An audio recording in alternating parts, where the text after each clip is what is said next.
서로 이렇게 말씀해 주실까요? 만나서 반갑습니다. 만나서 반갑습니다. 지난번에도 만나고 오늘도 만나고 주 안에서 만나서 모두 반갑습니다. 데살로니가전서 5장 23, 27, 그 가운데 23절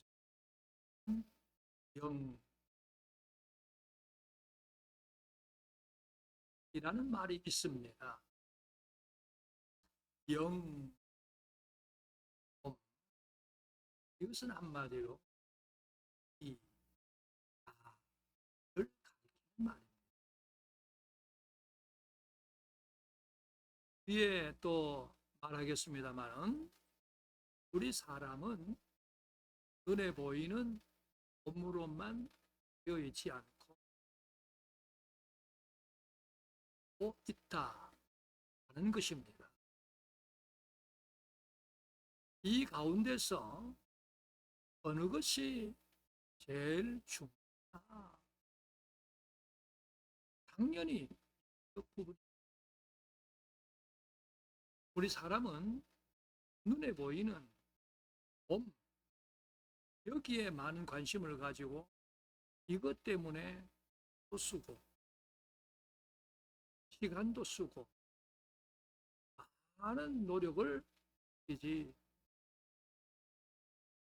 이것 때문에 기뻐도 하고 울기도 합니다.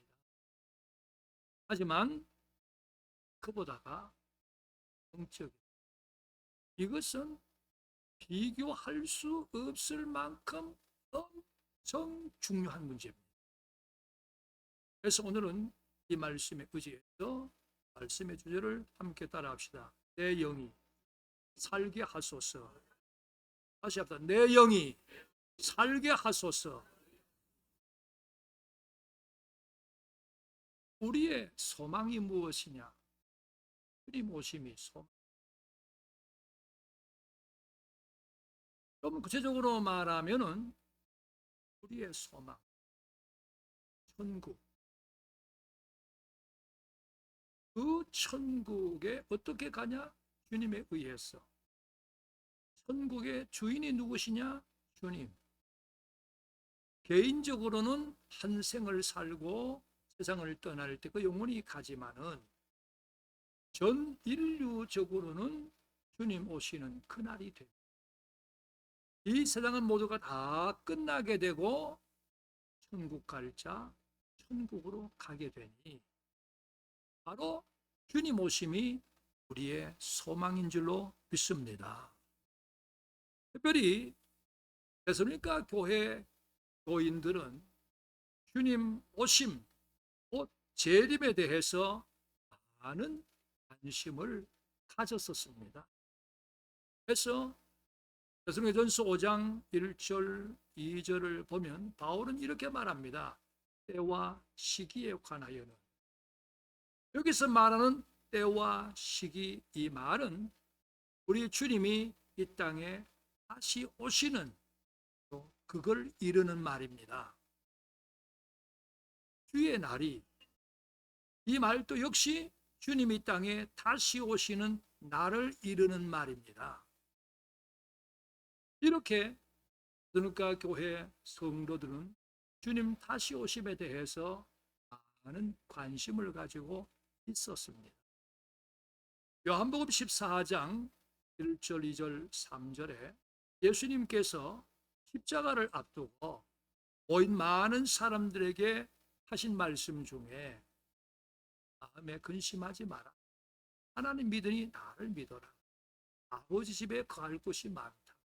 내가 가서 너희를 위해서 거처. 여기서의 거처는 하늘나라. 예비하러 가는데 예비하면 다시 와서 다시 오신다. 재림을 말씀하고 있는 것을 보게 됩니다. 그리고 너희도 나 있는 곳에 함께 있게 하겠다. 이렇게 우리 주님께서도 다시 오신다라고 말씀을 하셨습니다. 사도행전 1장 8절 이하에서 예수님께서 하늘로 올려주시기 전에 마지막 하신 말씀이 성령을 받고 권능받아서 내 증인이 되어라, 곧 전도자가 되어라 라고 하셨으니, 그 말씀 따라 우리가 이 땅에 살면서 나나 너나 할 것 없이, 이 교회 저 교회 할 것 없이 가장 힘써야 될 것이 예수의 증인, 복음 전하는 일인 줄로 믿습니다. 그 말씀을 하신 후에 구름 속에서 하늘로 올려지시는데, 그 올려지시는 예수님의 모습을 쳐다보고 있던 많은 사람들을 향해서 천사가 하는 말이, 갈릴리 사람들아 어째서 서서 하늘을 쳐다보느냐, 하늘로 올려진 이 예수 가심을 본 그대로 오신다.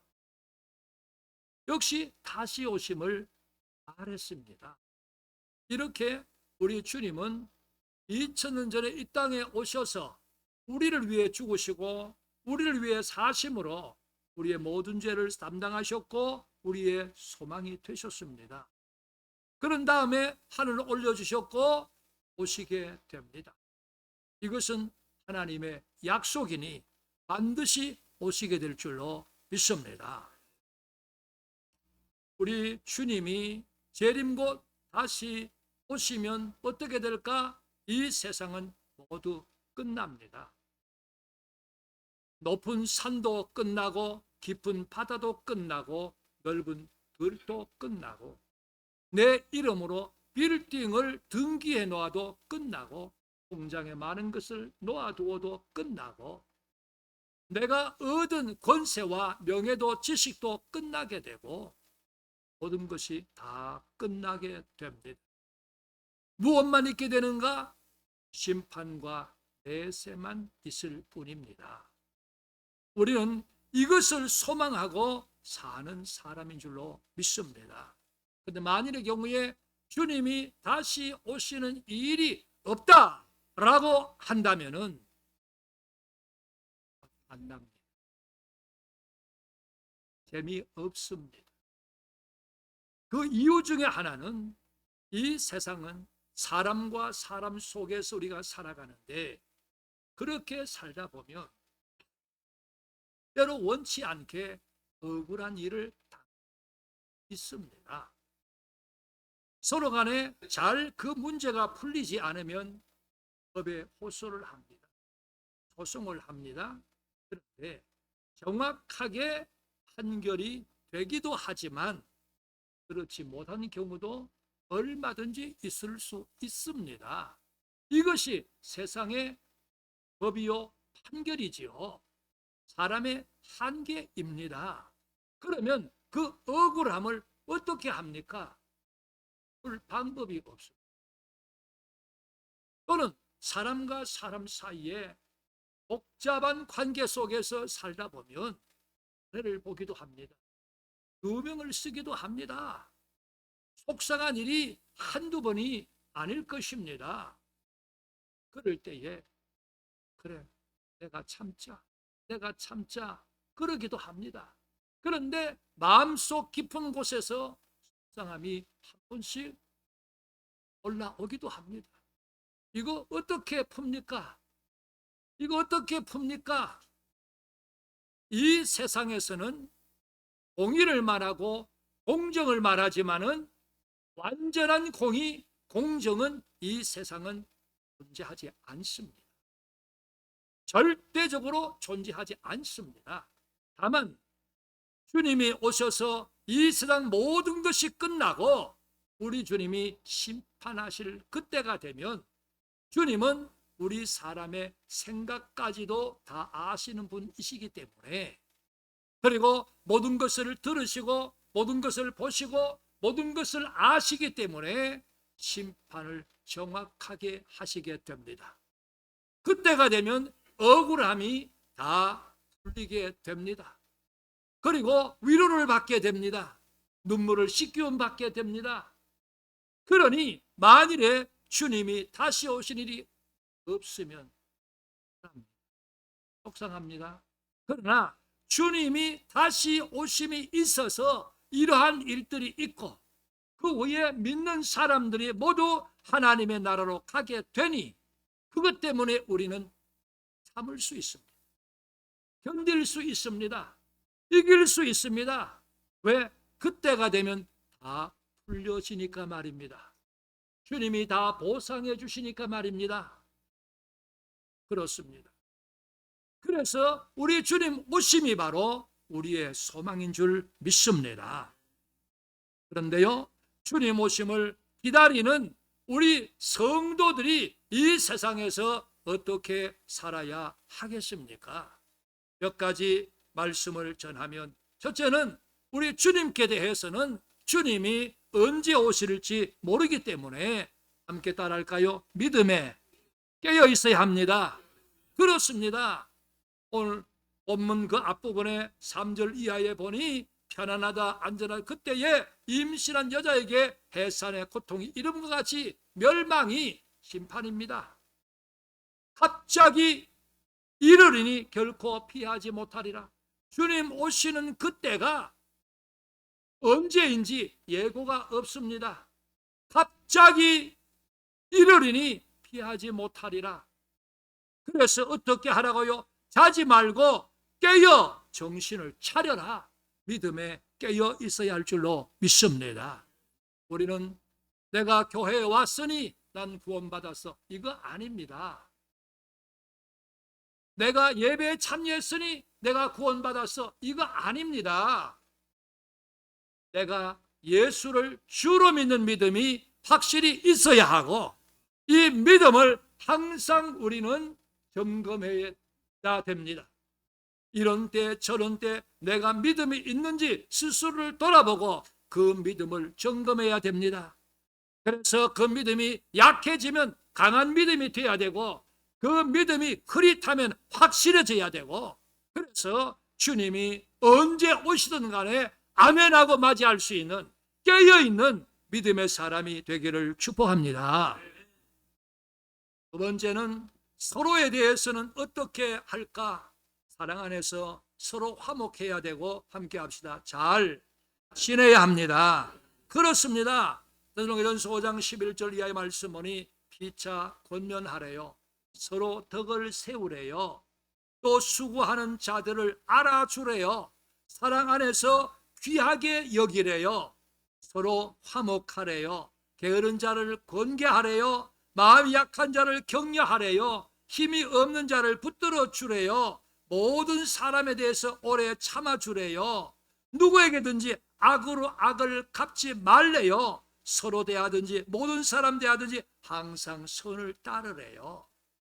한마디로 말하면 사랑 안에서 서로 화목하고 서로 잘 지내라, 이 말입니다. 우리 예수 믿는 사람들이 이것을 꼭 기억해야 됩니다.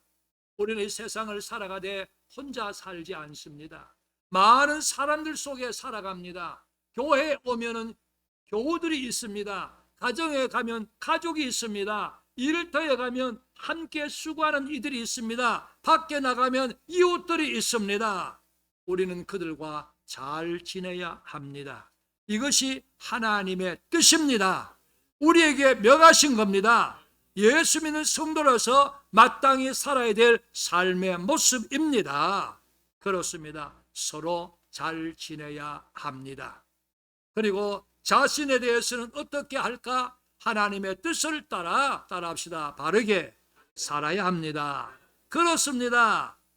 주님께 대해서는 언제 오실지 모르니 믿음에 깨어 있어야 하고, 다른 사람에 대해서는 서로 잘 지내야 하고, 자신에 대해서는 하나님의 뜻을 따라 바르게 살아야 한다. 16절 이하를 보면 항상 기뻐해라, 쉬지 말고 기도해라, 범사에 감사해라, 성령을 소멸하지 마라, 예언을 멸시하지 마라, 범사하려 좋은 것을 취해라, 악은 어떤 모양이라도 버려라. 한마디로 무슨 말입니까? 바로 살라 이겁니다. 하나님의 뜻을 따라 바르게 살라 이겁니다. 기뻐해라, 기도해라, 범사에 감사하라, 이것이 하나님의 뜻이라 했어요. 하나님의 뜻 안에서 하나님의 뜻을 따라서 살아가라는 말입니다. 우리는 내 마음대로 사는 게 아닙니다. 내 좋아한다고, 내 싫어한다고 그것이 기준이 되어서는 안 됩니다. 하나님의 뜻이 내 삶의 기준이 되어야 합니다. 하나님의 뜻을 따라 바르게 살아가는 우리이기를 축복합니다. 다시 한번 말합니다. 주님께 대해서는 언제 오실지 모르니 믿음에 깨어 있어야 하고요.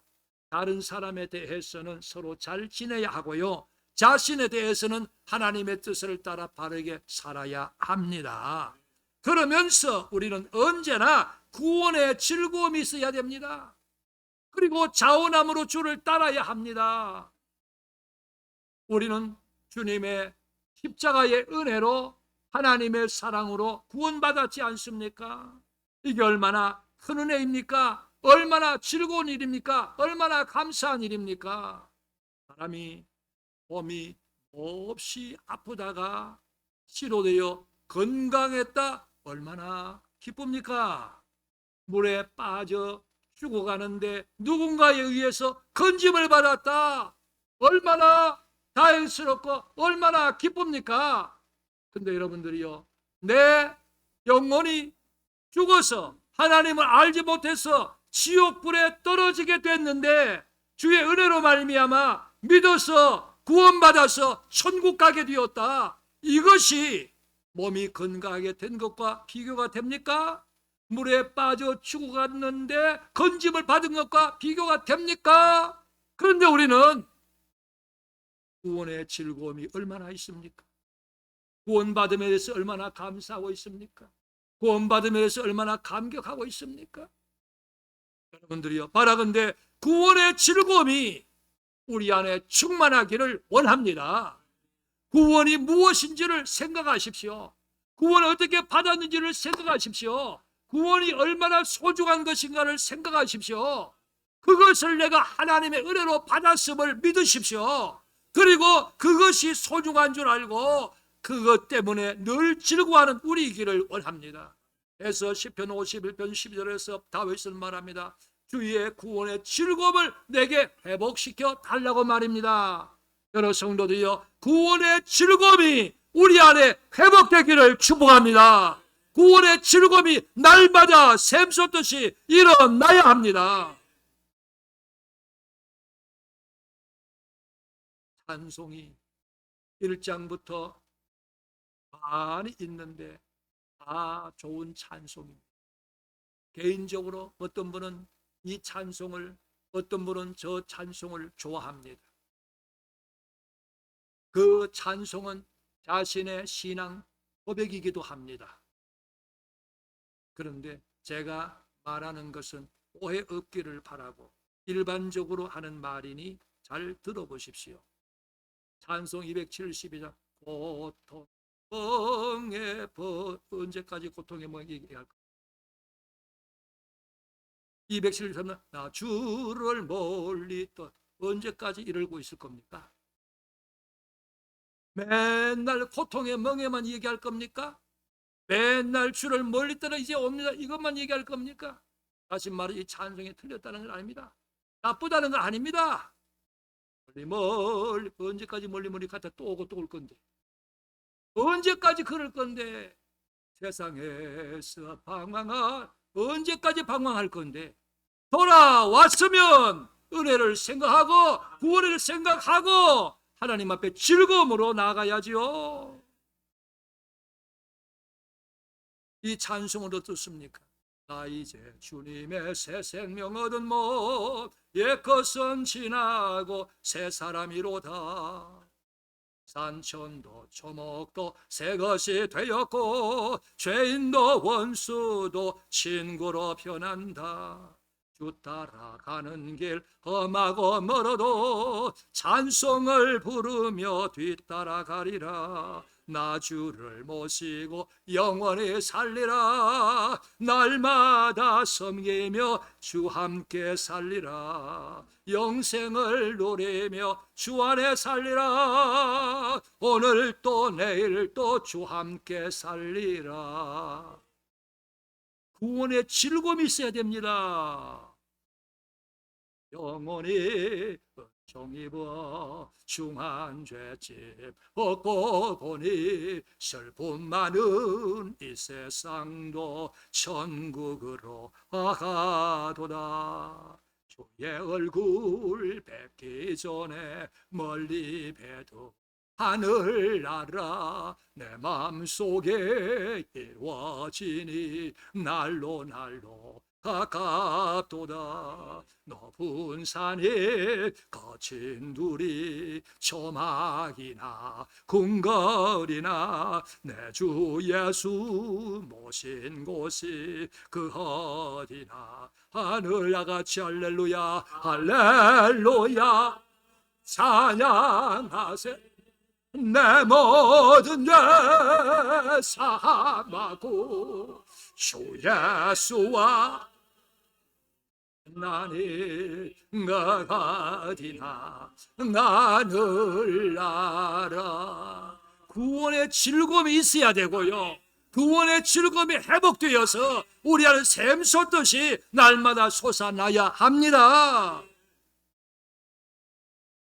찬송 하나 더 생각해 봅니다. 하늘 가는 밝은 길이 내 앞에 있으니 내가 은혜를 세상에 많은 속에 근심 밖에 걱정 늘 시험하여도 내가 천성 바라보고 가까이 왔으니 아버지의 영광 집에 나 쉬고 싶도다. 여러분이요, 항상 우리는 천국을 바라봐야 돼요. 구원의 즐거움이 회복되어져야 돼요. 여러분이요, 이 즐거움이 회복되고 이 즐거움 속에서 늘 감동하며 감격하며 하나님 앞에 감사하고 찬송하며 사는 우리 길을 축복합니다. 하나 더 말하면요, 주님 오심을 기다리며 사는 우리는 거룩한 삶을 살아야 됩니다. 23절 말씀에 온전히 거룩하게 하시고 거룩한 삶을 살아야 됩니다. 로마서 12장 1절 2절 말씀에 우리 몸을 하나님이 기뻐하는 거룩한 산제물로 드리라, 이것이 영적 예배라 말했습니다. 이 말씀의 의미는 우리의 삶이 하나님께 예배가 되어야 한다라는 의미입니다. 구체적으로 어떻게 해야 됩니까? 이 세대를 본받지 말고 마음을 새롭게 해서 변화를 받아 하나님의 선하시고 기뻐하시고 온전한 뜻이 무엇이 분별해서 하나님 원하신 대로 살아가는, 이것이 바로 우리 삶이 예배가 되는 것인 줄로 믿습니다. 그렇습니다. 우리는 거룩한 삶을 살아야 됩니다. 마태복음 5장 13절 14절 말씀에 너희는 세상의 소금이다, 너희는 세상의 빛이라 말씀을 했습니다. 소금은 녹아집니다. 녹음으로 유익을 줍니다. 여러분이요, 내가 손해보름으로, 내가 죽음으로, 내가 욕먹음으로 하나님의 교회가 잘 된다라면 그걸 택하십시오. 내가 그렇게 됨으로 옆에 성도에게 도움이 되어서 믿음의 유익이 된다면 그걸 택하십시오. 내가 그렇게 됨으로 주님이 영광 받으신다면 그걸 택하십시오. 이게 소금 되는 겁니다. 너희는 세상의 빛이라. 내 말이, 내 삶의 모습이 옆에 사람에게 얼마나 본이 되냐, 얼마나 귀감이 되냐. 내 말 한마디 때문에, 내 행동 하나 때문에 다른 사람의 얼굴을 찌푸리게 한 적은 있지 않았느냐. 주님 오심을 기다리는 우리들은 거룩한 삶을 살아야 합니다. 고린도전서 13장을 사랑장이란 말하지요. 4절 이하의 말씀에 사랑이 어떤 것인지를 말합니다. 사랑은 오래 참, 오래 참. 여러분이요, 얼마나 참아봤습니까? 얼마나 참아봤습니까? 사랑은 온유하며 사랑은 따뜻합니다. 사랑은 부드 말로 쏘지 않습니다. 행동으로 쉬지 않습니다. 따뜻합니다. 부드럽습니다. 사랑은 시기하지 않고 자랑하지 않고 교만하지 않고 무례히 함부로 행하지 않습니다. 말 한마디라도 행동 하나라도 함부로 하지 않습니다. 상대의 영적인 인격을 인정하고 존중하고 삼가 조심하는 게 사랑입니다. 함부로 하지 않습니다. 자기 유익을 구하지 않고 성내지 않는답니다. 성내지 않는답니다. 악한 것을 생각하지 않고 불의를 기뻐하지 않고 치료 함께 기뻐하고 모든 것을 참고 믿고 바라고 모든 것을 견딘답니다. 언제까지는 떨어지지 않는답니다. 여러 성도들이요, 주님 오실 그때까지 우리 거룩한 삶을 살도록 몸부림치는 모두가 되기를 간절히 원합니다. 그렇게 해서 그 결과로 주님이 오셨을 때에, 주님을 만났을 때에 함께 합시다. 흠 없어야지요. 그렇지요. 흠 없어야지요. 23절 하반절에 영혼 몸이 주님 오실 때에 흠 없게 보존되기를 원한다. 오셨을 그때에 흠이 없어야지요. 깨끗해야지요. 정결해야지요. 고린도후서 11장 2절 말씀에 바울은 이렇게 말합니다. 내가 너희를 정결한 처녀로 한 남편 그리스도께 드리려고 중매함이로다. 목회자가 뭐 하는 사람입니까? 우리 주님을 신랑으로 비유했습니다. 성도들을 신부로 비유했습니다. 어떤 신부로 신랑 되시는 주님 앞으로 인도해야 됩니까? 정결한 처녀의 모습으로. 교회 안에 먼저 믿은 사람, 중시자 된 사람이 어떤 역할을 해야 됩니까? 성도들을 정결한 처녀로 주님께 중매하는 중매쟁이가 되어야 하지 않겠습니까? 그렇게 해서 주님 오셨을 때, 주님을 만날 그때에 우리 모두 흠 없어야 되지 않겠습니까? 그래야 주님 오실 그때에 아멘 오십시오 기쁨으로 맞이할 수 있게 될 줄로 믿습니다. 이를 위해 우리가 어떻게 해야 됩니까? 영과 혼과 몸이라고 말을 했는데 앞에서 말한 것처럼 몸도 중요하지만 혼도 중요하지만 영적인 부분이 바로 돼야 됩니다. 살아야 됩니다. 우리 사람은 영과 몸 이렇게 말했는데 세 가지가 아니라 영혼과, 왜냐하면 창세기 2장 7절에서 하나님이 흙으로 사람을 만드시고 생기, 이것은 하나님의 기운입니다. 그에 불어넣으시니 사람이 생명이 되었다. 생명은 산 영혼 있는 사람이라는 말입니다. 물어봅시다. 강아지 살아는 거 보셨어요? 대답을 들어본 적도 없고. 그러면 소가 자살하는 거 보셨어요? 이 장로님 잘 모르시는 거 없어요?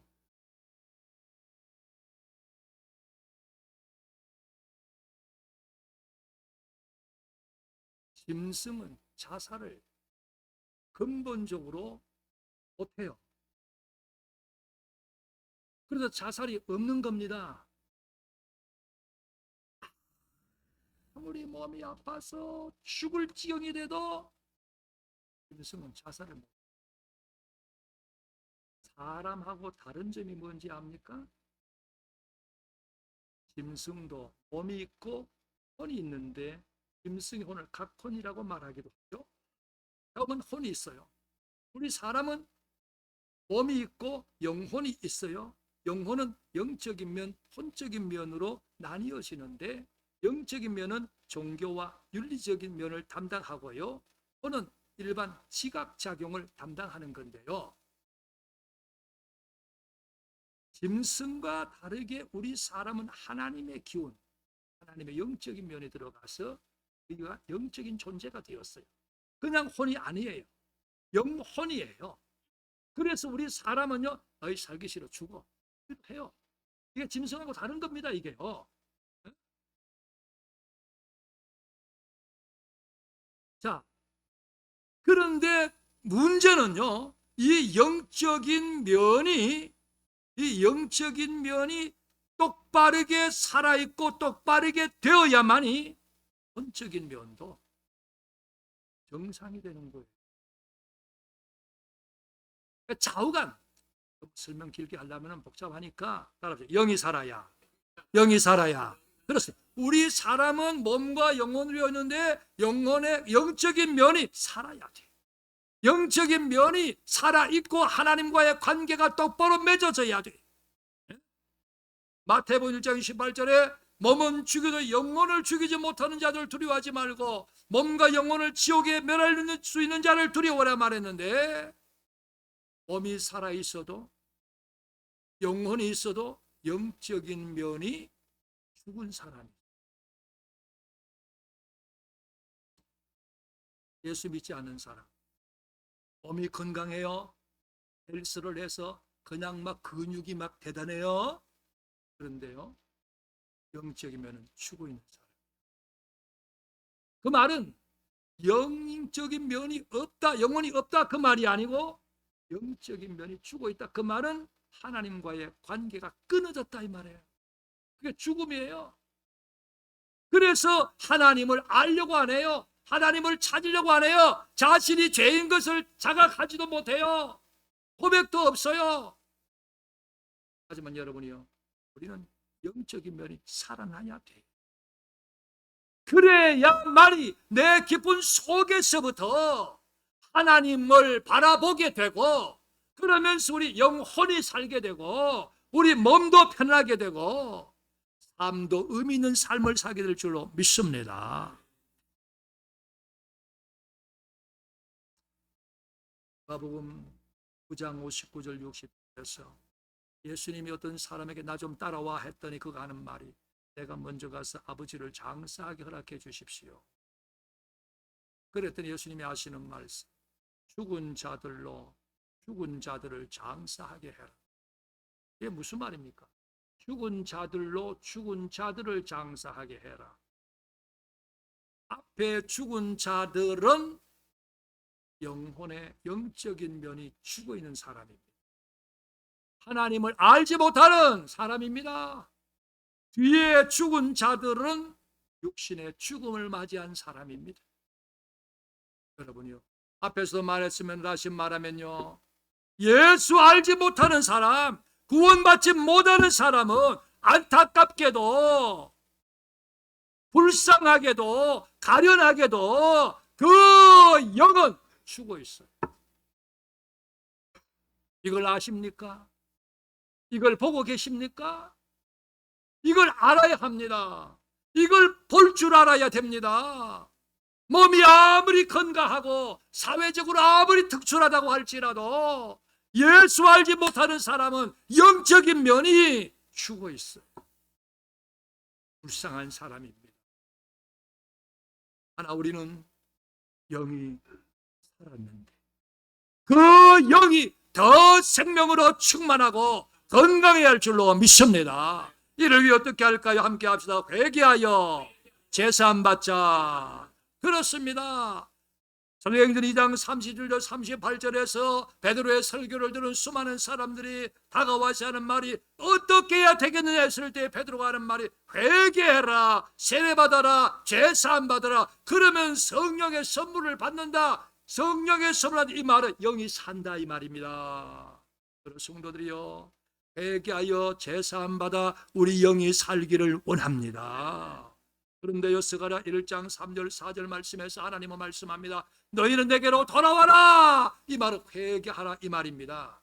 그런데요, 그 다음 말씀은 너희가 악한 길, 악한 행위를 떠나서 돌아와라. 그런데 듣지 않았다, 귀를 기울이지 않았다 말씀합니다. 이 말씀을 잘 들으십시오. 우리가 오늘 또 하나님 앞에 나와서 예배드리면서 하나님 앞에 기도합니다. 하나님이요, 한 주간 지나면서 우리가 하나님 앞에 죄를 범했습니다. 예수 십자가의 보혈로 우리의 죄를 다 씻어 우리를 정하게 해주십시오. 그런데 돌아가서 똑같은 삶을 산다. 그 기도는 가짜 기도입니다. 그 기도를 하나님이 받지 않으십니다. 그렇게 기도했으면 생각이 바뀌어야죠. 마음이 바뀌어야죠. 삶이 바뀌어야죠. 그렇지 않고 매일같이 다람쥐 쳇바퀴 돌듯이 똑같은 언어의 표현으로 하나님이여 지난 한 주간도 죄를 범하고 왔으면 용서해 주세요. 그런데 삶은 똑같아요. 스스로 속는 겁니다. 하나님을 속이는 겁니다. 그 기도는 위선입니다. 그런 회개는 필요하지 않습니다. 그 자체가 하나님을 우롱하는 범죄가 되고 말 것입니다. 우리는 악한 길에서 돌아와야 됩니다. 악한 행위에서 떠나서 돌아와야 됩니다. 진짜 회개를 해야 됩니다. 그래야 우리의 영이 살 줄로 믿습니다. 어찌할까 내 영을 위해 하나님 앞에 기도해야 됩니다. 25절에서 기도하라 말했습니다. 시편 51편 10절 11절에서 다윗은 말하기를 내 속에 정한 마음을 창조하시고 정직한 영을 새롭게 하옵소서. 주 앞에서 쫓아내지 마시고 성령을 내게서 거두지 마소서. 영을 위해서 기도해야 됩니다. 여러 성도들이여, 우리가 하나님 앞에 기도할 때 하나님 돈 주세요, 자녀 잘 되게 해주세요, 사업 잘 되게 해주세요, 직장 편안하게 해주세요, 모든 것 건강도 주세요. 거기도 하십시오마는 영을 위해서 얼마나 기도했느냐, 영을 위해서 얼마나 기도했느냐. 오늘 우리는 우리 자신의 기도를 돌아봐야 됩니다. 우리의 마음을 돌아봐야 됩니다. 여러 성도들이여, 영을 위해 기도하십시오. 영을 위해 기도하십시오. 우리는 이것을 생각지도 않고 놓쳐버릴 때가 얼마나 많은지 몰라. 우리는 어떻게 보면 껍데기만 붙잡고 살아오지는 않았는지 모르겠어요. 영을 위해 하나님 앞에 기도하셨어요. 하나님이 내 영을 날마다 일깨워 주시고 새롭게 해주심으로 말미암아 우리 영이 날마다 기뻐 춤추기를 간절히 원합니다. 그리고 서로 사랑하며 살아야 됩니다. 26절에서 거룩하게 입맞춤으로 모든 형제에게 문안하라 했습니다. 서로 사랑으로 교제하라는 말입니다. 여러 성도들이 앞에서 말했듯이 어느 누구와도 다투지 마십시오. 어느 누구도 미워하거나 싫어하지 마십시오. 모두와 잘 지나도록 하십시오. 이것이 하나님이 원하시는 것입니다. 가정에 자녀가 둘 이상 있을 때에 서로 다투는 모습을 보는 부모의 마음은 어떻습니까? 괴롭습니다. 아픕니다. 속상합니다. 그러나 서로 잘 지내는 모습을 보면 부모의 마음이 행복하지 않습니까? 여러 성도들이요, 잘 지나도록 하십시오. 그래야 내 영이 병들지 않아요. 내 영이 살게 될 줄로 믿습니다. 하나님 말합니다. 따라합시다. 늘 성경을 가까이 합시다. 27절에 내가 주를 힘입어 너희를 명하노니 모든 형제에게 편지를 읽어줘. 이 편지는 좁게는 됐으니까 전서인데요, 더 나아가서 하나님의 말씀이라 하겠습니다. 하나님의 말씀을 읽어줘라. 성경을 가까이 해라. 며칠 전에 병원가 담당자한테 이게 혼나.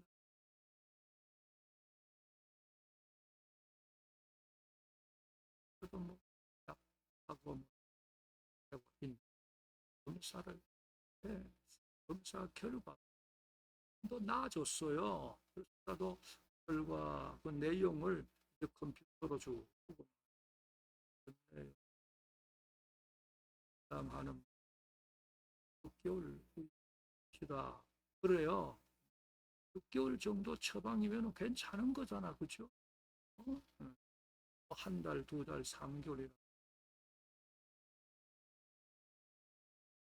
하고 일어서려고 하는데 그 다음 하나 질문을 하는데 내일 하시지요. 그래요. 그래서 나는 그러면 될 줄 알았는데 그렇게 막 가끔 합니다 했더니 그때 이분이 화를 내면서 저는 지금까지 온 분들을 진찰하면서 어느 누구에도 단 한 번도 가끔 말하고 한 적이 없습니다. 매일 하라고 했습니다.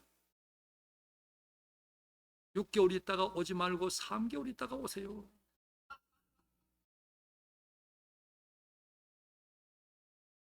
왜 겨웠나? 그래도 3개월 처방만 받아. 되지 않아.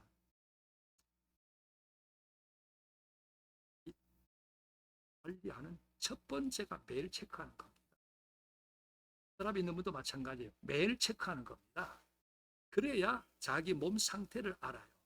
몸 상태를 알아야 운동을 어떻게 해야 되겠다, 식사를 어떻게 해야 되겠다, 생활 이 스케줄 어떻게 해야 되겠다 스스로 생각하고 조심하면서 관리가 돼요.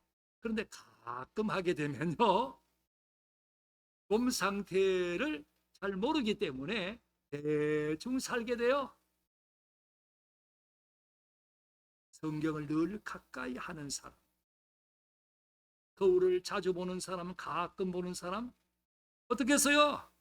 자주 보는 사람은 자기 얼굴에 뭐가 묻었는지 안 묻었는지 알죠? 묻었으면 얼른 깨끗게 하죠. 자주 보지 않고 거울을 가끔 보는 사람은요, 자기 얼굴에 뭐가 묻고 치아 사이에 고춧가루가 묻어도 몰라요. 모르고 사람들 만나가지고 안녕하세요 그러고요. 상대방이 볼 때는 우습기 그지없는데 자신은 전혀 몰라요. 몰라가지고 그냥 안녕하세요.